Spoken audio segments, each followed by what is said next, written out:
Welcome to the All We Do Is Talk podcast. We are out our brother Eric today, but we will pursue forward with our Week 9 picks as we enter the second half of the NFL season.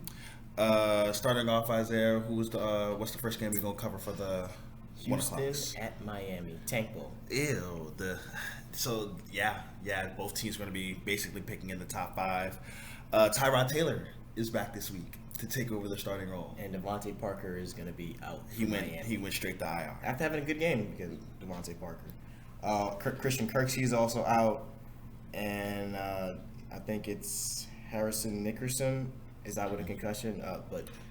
What great story! I think the theme of this week is the human element, because I think this week has a lot of drama things intertwined with a bunch of these matchups. Coming off the trade deadline in the crazy Coming off the week. trade deadline, we thought Deshaun Watson was going to be a Dolphin. We thought Tua was going to be a Texan or get sent to some third team. But everything kind of holds still, stayed firm. Deshaun is still in Houston. Tua has to go play the team that almost traded him for him. It's a lot of good storylines, dramatic storylines to go into a pretty bad football game. Yeah. What's the spread and over under? So Miami is a home point favorite by 5.5 points with an over under of 46. Okay. Houston's a pretty bad team. I don't really think it matters if Tyrod Taylor's back. And the Dolphins, while they have the same record, I think they're just more talented. Despite the loss of Devontae Parker, I think Tua will have a good showing against a pretty bad defense. And I think Xavier Howard and Byron Jones can create enough plays against the Houston offense to cover the spread here. So I'll take Miami to cover, and I'll take the under. I don't expect these teams to be having any fireworks. Yeah, I took Miami 21-10. This is probably going to be the worst game of the 1 o'clock window, probably the day. Poor offenses. Houston's defense actually fought a little bit better against the bad teams they've played, so I'm sure they'll put up a little bit of a fight. And Miami's coming off of a trade deadline where their quarterback thought he was going to be shipped out. So, yeah, I'm going to take Miami 21, Houston 10, which is a cover, and the under. Moving on to another snooze fest of a game. We've got Denver headed to Dallas. Let's go ahead. Dallas is 10-point favorites here, and that's probably 9.5. 9.5. That's probably the cheapest you're gonna get it heading into Sunday. Dak Prescott is back, healthy and ready to go to take on a Denver team that has basically decided that their season is over. While Tyron Smith and Garrett Bowles are both out. Teams are missing their left tackles. The Broncos just traded Von Miller to the LA Rams, so that clearly says a lot about how competitive they feel like their season's going to be. Bradley Chubb remains out. Both sides are dealing with a bunch of injuries, but Dallas at home with their quarterback. That's been 35 to 40 points a game at home for the past 2+ years, and I don't expect Denver to be able to, with Teddy Bridgewater, to be able to keep up with that. Denver's got good offensive weapons, decent run game, so it's not like they won't be able to move the ball at all, but that's why I'll take the over here, but they won't be able to keep up over 4 quarters. So I'll take Dallas to cover the 10 and the over. Yeah, I took Dallas. The over-under is 48.5. I took Dallas 35-17, probably close in the beginning, and then Dallas tacks on some put-away scores, but yeah, that's the over because Dallas' offense will probably do most of the heavy lifting. And I think Denver's offense will move the ball effective enough to put up a few points against Dallas' defense, unless they go full Kirk Cousins last week. But Denver showed some decent offense all here and there, so I'll go with their playmakers to make some plays, but Dallas will still put them away, and Dallas will still probably cover. The only team undefeated against the spread shall continue to keep rolling. Next, we've got a classic rematch. Minnesota going to Baltimore, rematch of that classic game from 8 years ago. Minnesota, what classic game? With the score, lots of scoring, the. Oh yeah, the 3 touchdowns at the end, the Jacoby Jones kick return, the Cordell Patterson, and then the Justin Tucker put away kick in the end. Is that how that ended? Probably. That's usually how Baltimore wins in. Justin Tucker burying somebody. Joe Flacco was there, so that was like 8 years ago. Mm-hmm. But yeah, we got Minnesota coming off that poor performance last week. So disappointing in what I witnessed last week. Going to Baltimore. I'm just going to go here. Baltimore's favored by 6.5. Mm-hmm. And I believe the over-under is 50.5, which is pretty high if you ask me. If I'm take a look at the injury report right now, we've got Pierce out in the middle of the interior He's been out defensive for a line. little bit. And we've got, the usual suspects. We got Sam Watkins, questionable. Latavius Murray looks doubtful, and Brandon Williams, the other interior line defensive lineman, and Rashard Bateman all questionable. So some decent injuries there. Baltimore's coming off their bye after getting smoked by Cincinnati. Just getting their asses handed to them. So coming off that, I'm going to take Baltimore 28, Minnesota 20. So I'll take a Baltimore cover, and I will take the under because I think that's a pretty high over-under for some reason. I just don't believe in Minnesota's offense to even score 20 points, but I'll give them some respectable garbage time. But I think Baltimore will come out with off the bye and get the job done because that's what good coaching staffs do.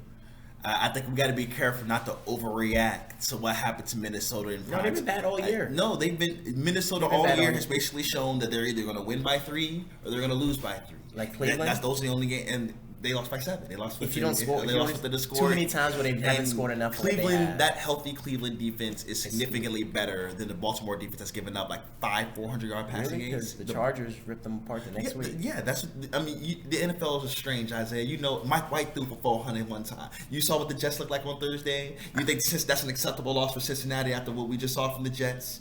Like we know what this is. It's the NFL. These things happen. I expect Baltimore to win the game definitely, but I think 6 points is a little high. These teams aren't far apart when it comes to talent. They're not, and I think in a non-prime time slate, I think that'll take the pressure off the Vikings to show well in front of a national audience, and they'll play them tough. They won't win the game because Baltimore is great coming off the bye. They're usually pretty focused and locked in, but Minnesota has enough talent to keep the game close on both sides of the ball, and I expect them to be able to put up points because the Baltimore defense isn't good, especially in the secondary, and I don't know how they'll be able to handle the Vikings receiving corps. So I'll take Minnesota to cover the 6, and I'll take the over. Next, we've got another matchup. These aren't great matchups this week. We got New England headed to Carolina. New England's got a crazy injury report because everybody who's nicked up is all that. You know how Bill Belichick does it. Smoke and mirrors. And I think other than Sam Darnold in the concussion protocol, it looks like Christian McCaffrey's coming back this week. So New England's a 4-point favorite. Actually, 3.5, 4-point favorite on the road. Over under 41. What you think about this one? I don't think it matters who plays the New England's covering this game because we know what Sam Darnold looks like against Bill Belichick. He's going to see ghosts, and I don't expect that to change on this particular Sunday, especially with the offensive problems that they've been having. Now, McCaffrey being back is a great time, but they can't overuse him coming off that hamstring problem. They're going to have to. They said he would have been back, and then they put him on IR, so they gave him 3 extra weeks. Yeah, they gave him 3 extra weeks because he had a setback because they brought him back too early already. So they're going to have to, when you come off a hamstring, Stephania Bell was explaining it, running backs coming off of hamstrings are likely to re-injure it like a third of the time if you give them too much work. So they're going to have to be diligent with his snaps. I think that'll cause them not to be able to move the ball as well on offense as they need to. New England's riding high. They've got a couple of really good wins back to back, and Bill Belichick knows what to do against an offense like that. And I expect the Panthers to struggle. So I'll take New England to cover. And what was the over under? 41. I'll take the over. I'll take the over. Yeah, I took New England 35-24. I think Bill will do his best to embarrass Stephon Gilmore a little bit. The Stephon Gilmore revenge game. That's very true. But I think Gilmore will make a couple plays, and I think the Panthers will show some fight and put up some points to get the over, but I still think New England covers easily, and I think Sam Darnold probably has a bad game, but we'll probably see a breakout game from DJ Moore this week against the J.C. Jackson matchup. That should be interesting. So you think Bill's all in on Christian McCaffrey then? That's who he'll try to take out the game? I think he'll just play him all man. I think it'll be a pretty simple game plan for New England. Yeah. I don't think they know they won't have to put in too much work to get this done against Sam Darnold. So, yeah, pretty meh. Yeah. I think that could be a good game though.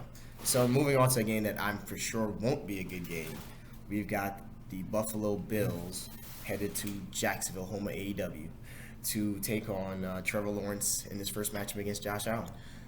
If you want to tease the alternate spread to like -20, -25, and try to steal some money from Vegas, I think that'd be the smart decision here because nothing Buffalo likes to do more than embarrass and humiliate and mutilate bad football teams. And that's what the Jacksonville Jaguars are. They haven't shown They had a couple of weeks where they showed like they could be competent. That all went away with what that performance in Seattle. Like that's still a really really young, really really bad football team on both sides of the ball. Jacksonville relies on throwing the ball to be successful. The Bills aren't going to let them do that. Jacksonville has no defense to slow down Josh Allen, who's going to probably put up ridiculous numbers and have a ball cap on by the time the fourth quarter rolls around. That's how Mitchell Trubisky. I think Mitchell Trubisky definitely gets in and probably throws a touchdown in this game. So if you want to put that bet down, that's probably good too. I'll take Buffalo to cover the spread. Doesn't matter what the number is, and I'll take the over because I think they'll hit the over by themselves. Yeah. So when I originally picked this game, I picked Buffalo 35-10. But that wouldn't cover the spread. I mean, could get the over. So I bumped it up to 41-10, the garbage time touchdown. And yeah, Buffalo will cover. And the garbage time touchdown's coming from Jacksonville, not from Buffalo. It'll be 41-3, and then they'll call attacking on to get you 41. Yeah, I don't know if Jacksonville's going to score. That's the only thing questioning the over under. But yeah, Buffalo take the points no matter what. Tease it up to maybe 30 if you like. We'll move on. We can move on. And and the over. Next, we've got a interstate matchup, a divisional matchup with lots of playoff implications. In Buckeye country. We've got Cleveland and Baker Mayfield coming off the Odell Beckham Jr. train wreck of a week. Should have traded him, like we said. And they're headed to Cincinnati coming off the disappointment of losing to the Jets last week. This is back to the theme of the human element because I think talent-wise, these teams are kind of similar. I like Joe Burrow a little more than I like Baker Mayfield, but only because Baker's hurt. I think a healthy Baker would look a lot closer. I like him a lot. But I obviously we both prefer Joe Burrow over Baker. This has got drama written all around it. But Odell Beckham's last good football game with the Browns came against the Bengals when he tore his ACL, and that's when Baker basically took off and they made their run to the playoffs. Obviously, with Odell being cut from the team, we're going to have to figure out how the Browns are going to respond from that. We know the locker room loved him. We know the coaching staff and front office didn't really love him. Or they say that the locker room loved them when they put the cameras in their face, and then they leak the bad stuff. Every locker room has said they like Odell. Like they said, even in the report, they said Odell had no off-field issues. They just didn't have any on-field chemistry, and I think he's been forced out of 2 locker rooms. That's the crazy thing. But the locker rooms have done nothing but defend him. I think it's the ownership, the front office, the coaches, the people, the old heads who wouldn't like a personality like Odell. Those are the ones dropping these reports here. For Cincinnati, they were riding high, top of the conference, and they cratered back to earth with a bad loss to the New York Jets. And as we saw on Thursday, that loss is every bit as bad as it looks. It's something that's pretty unacceptable how they let that happen. But it's the NFL. You flush it, you move on. You try to get back into a rhythm. This is going to be a really, really good game in my opinion. I think it'll be high scoring. I think Cleveland will be able to run the ball effectively, and I expect Jamar Chase to make a bunch of plays down the field. At the end, though, with the close spread, I'll take Cincinnati to cover the 2.5 at home against the Cleveland Browns. I think this will come down to the last drive of the game, and I'll take the over. Yeah, I took Cincinnati 31-28 over. I barely cover. I think Cleveland has a chance to win this game. Yeah. Because they'll be firing coming off the drama of the Odell Beckham Jr. situation. But Baker Mayfield is still nicked up. Their defense is still pretty bad in the back end and let me see about the injury, pretty nicked up back there. Yeah. And Tack McKinley's questionable, and Jack Conklin, who got carted off last year. Yeah, he's on IR. He is doubtful. Oh, they put him on IR for sure? I thought they put him on IR. Okay, he's just doubtful in the report. Peoples-Jones and Denzel Ward and Clowney are all questionable. Mm-hmm. So you know about that defense. But I'll take Cincinnati. I think it'll be a nice competitive shootout. And I'll take Cincinnati 31-28 cover and the over. So this game's definitely ending 17-10. Like, I think you can almost guarantee that. It looks like the best game of the window, so I hope not. So next we've got another divisional matchup. We've got Atlanta coming off an ugly loss last week to another divisional opponent, headed to the Superdome, now known as the Caesar Dome, in New Orleans, coming off that big win against Tampa Bay. I really don't know what to think about either of these teams right now. This is a game I suggest you fade. It's a division game. We know the Saints are going to be riding high off of beating the Bucks, but they lost Jameis Winston for the year. They're going to be starting Trevor Siemian. And I don't know how much faith you want to put in Trevor Siemian. Now, I have all the faith in the world in the Saints defense to go out there and put on a good performance, but this is a week-to-week league. 1 week you're going to be shutting down the Bucks. The next week you'll be letting down against Atlanta. That's kind of what I'm expecting here for the New Orleans Saints. I'm going to take Atlanta to cover because I think it's 6. Mm-hmm. I don't think Trevor Siemian deserves to be 6-point favorites over anybody, and I'll take the over because the over-under is so low. Yeah, I mean, so it was 6, and the over-under is 41.5. I'm sorry. New Orleans is 3-1 with Taysom Hill, 4-0 with Teddy Bridgewater the year prior. Finished out the game last week with Trevor Siemian. New Orleans' quarterback doesn't matter. It probably hasn't mattered for 10 years. Sean Payne is good at getting his offense going. And so, I'm going to take the Saints to cover easily, 30-20 and as my score prediction. And that's an easy over because I think the over-under is really low. And I think I think their defense is going to give Matt Ryan, with no Calvin Ridley, and their protection's been slipping the last few weeks. I just think New Orleans will handle them pretty easily unless they come out way too big-headed, a la Cincinnati last week. And it's like, once again, back to the theme of the human element, I'm calling for the letdown. Yeah. New Orleans should cover. They're a better football team, but, once you ride high like that, the crash can always come get you. Yeah. And so, lastly, we have the most unfair game of the week. We have the Las Vegas Raiders coming off the hellacious year that they've had, continuing with losing out their star receiver that they drafted in the first round over a lot of good receivers, and losing out on David Arnett, who's always been a bust, coming out finding out that he might also have some problems. So it's not on top of the John Gruden thing. Tough year. And to make things worse, unlike the Chargers, who we'll talk about next, the Vegas Raiders have to go out to the East Coast to play a 1:00 game against the New York Giants, coming off that pitiful performance on that ugly game against Kansas City. So the Giants are 3.5-point home favorites, like they were to Denver earlier this year. Over under 46.5. Favorites? No, I mean dogs. Oh, dogs. 3.5-point dogs. 46.5 over under. I've been saying that all week. I think the Raiders have had so many bad things going on that either they'll overcome it or they'll let down. But I think that I think the best thing going on for the Giants here is that Vegas has to come and play at 1:00.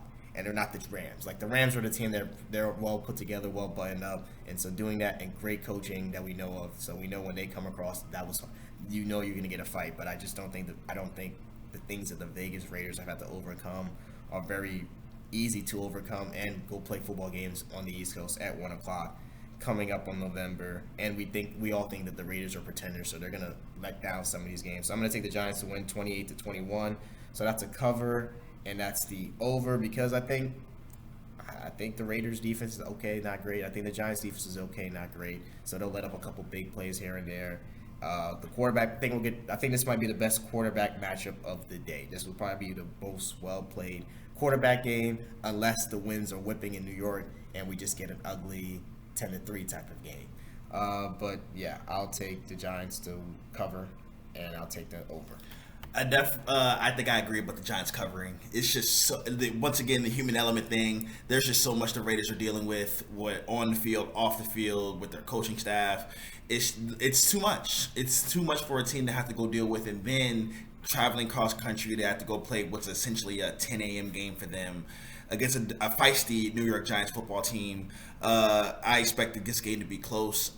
The Raiders could overcome it and still win, but I don't think they'd win within any sort of control to have like a 4-point to give them 4 points. So I'll take the Giants to cover. I'll also take the under. I think both defenses match up decently with the offenses. The Raiders struggle to run the ball. They're really a down the field type of a pass attacking team, and the Giants play that too high shell. And the Giants struggle to pass protect, and the Raiders have the best pass rush in the NFL through the first half of the season. So I think this will be a little bit more low scoring. I'll take the Giants to cover, though. I'll take the under, the coin flip game at the end. Yeah, and we have no Shepard in this game, no Saquon. Kenny Galladay is questionable. Tony is active. And Lorenzo Carter and Dante Pettis are out. So lots of Giants. The Giants always have no injuries for the Raiders, just their star receiver. They just lose guys for anything else. Going to jail. Tragic. Next, we have the flip side of that. We're headed to the 4:00 window. We have the Chargers going east, but luckily they're going to play a 4:00 game, so they'll be playing 1:00 time. NFL's got to be so nice that they give it the Chargers that opportunity when they could have also just moved the Giants game down to 4:00 as well and do the same thing. But I guess the Chargers get the favoritism. They are 2-point favorites headed to Philly, one of the hardest places to play. Over/under is 49.5. Philly can win this. Philly could compete and win this game if they want to. I just don't think they'll be coached well enough to do so. Like we know what it is. When you're at Philly, it's going to be a struggle to score unless you got Patrick Mahomes. And maybe Justin Herbert is the next Patrick Mahomes. But overall, this year it's been hard to score in Philly. But Philly's offense should be designed around running the football. But for whatever reason, up until last week against Detroit, they've chosen not to do that. Maybe that's game script. I don't know. But these are two teams that are really similar to each other in the way they play defense. A lot of zone, a lot of too high shell, force you to dump it down. And now that we've entered the November phase of the NFL, you know the weather's going to suck. The grass is going to suck in Philly. There's going to be injuries. This is going to be ugly. There's going to be injuries? There's going to be injuries. This is the Philly, a grass field in November in Philly. These two teams, this is going to be ugly, sloppy football. But if the Chargers was like 4-5 for the Chargers, I'd probably take Philly to cover it. But I think the Chargers will find a way to get out of here in the end, -2. So I'll take the Chargers to cover, and I'll take the under. I think both offenses will struggle throughout the game. Yeah, I've got the same thing. I've got Chargers winning 21-16. Ugly game probably with some fourth quarter back and forth touchdowns. Now, the Chargers do struggle to run the ball, and the Eagles have shown some ability to run the ball against bad run defenses, so that could be scary, and that could maybe speed up the game and make it faster. And hurry. This is going to be pretty poorly played. Like you said, the field's going to be sloppy. But, yeah, I'll take the Chargers to go West Coast, and the only thing what's the difference here is that they will luckily be playing at 4 o'clock, unlike the Raiders who are playing at 1 o'clock. The Chargers did overcome it when they came east earlier this year and they played the Eagles and not the Washington football team on opening weekend. They were sloppy in that game too. They was sloppy. They only won it 20-16, but they did find a way to win at the end.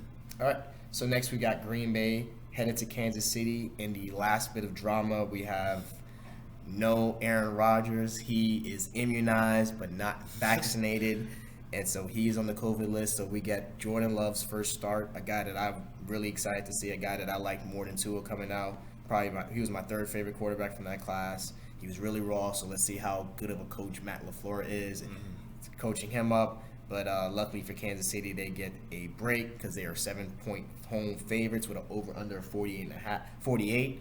I'll just start by saying I expect to see a good game. I think Jordan Love will put on a decent performance. I think they'll run the ball a lot. And luckily, they're playing Kansas City, who have the worst defense in the league. So you're going to move the ball on Kansas City's defense by just showing up to the ballpark. Now, it did look a little bit better. It looked a little bit more sound last week. That's the best that you can say about Kansas City's last week. They weren't giving up massive coverage busts. But then again, they were playing the Giants, who don't throw the ball down the field a lot. So maybe they didn't take enough opportunities to show up. But Devontae Adams will probably have a big game.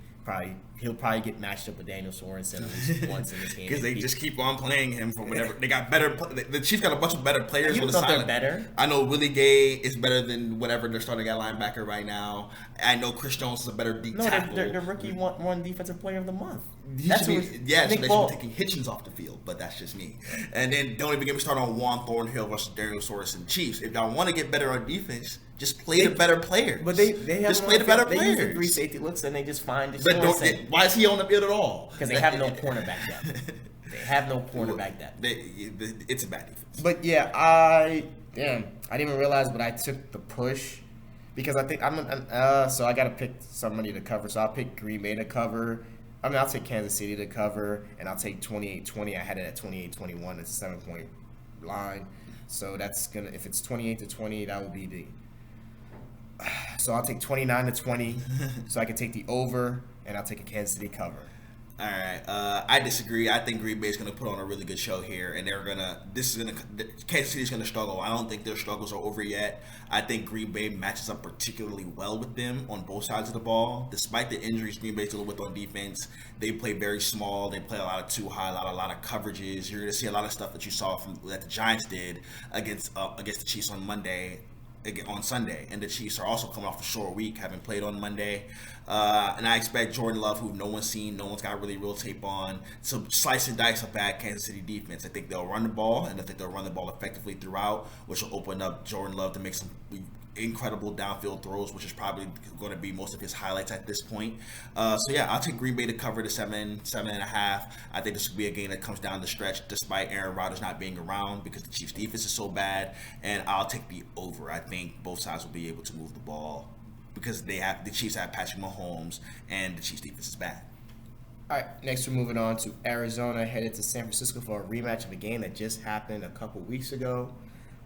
San Francisco is a 2-point favorite at home, and the over/under is 45.5. Now, we do know that DeAndre Hopkins and Kyler Murray have been in and out of practice all week.